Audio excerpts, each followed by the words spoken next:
Sabi nga nung mga nakatikim nito, pa-order naman daw sila. Madali lang naman dito gawin.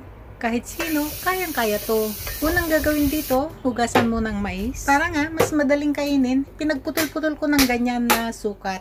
Sunod nang gawin dito, palambutin ng mais. Pagkalagay ng mais sa lutuan, siguraduhin lang na maayos ang pagkakasalansan nito. Lagyan ng tubig, kalahating tasa.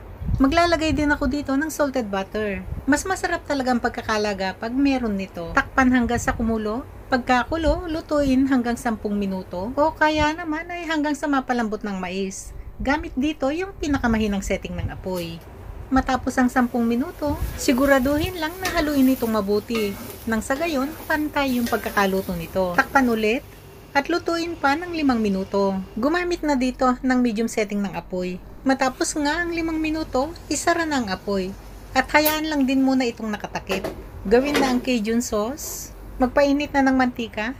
3 kutsara lahat to. Ang gamit dito, medium setting ng apoy. Isang buong ulo ng bawang, gisa-gisahin hanggang sa tostado na yung pagkakaluto nito. Maglagay na ng salted butter. 100 grams lahat to. Agad nang isunod dito, maanghang na sili. 2 kutsara ng Cajun seasoning. Pag pala napansing masyadong umiinit yung lutuan, hinaan lang yung apoy. Para naman maiwasan itong masunog. 1 kutsarita ng asukal. Maglalagay din ako dito ng liquid seasoning. 2 kutsarita lahat to.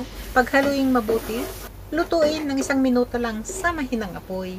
Tikman para maihusto ang lasa. Manyaman eh.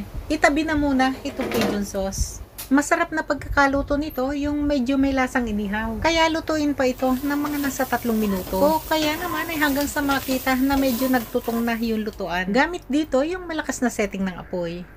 Ibuhos na ang Cajun sauce, saka na hinaan ng apoy. Yan o, amoy pa lang ang sarap na. Panghuling rekado, ito, dahon ng sibuyas. Mabilis na lang to. Halu-haluin. At pagkahalong mabuti, o yan o, may kaluto na. O ready to serve na to.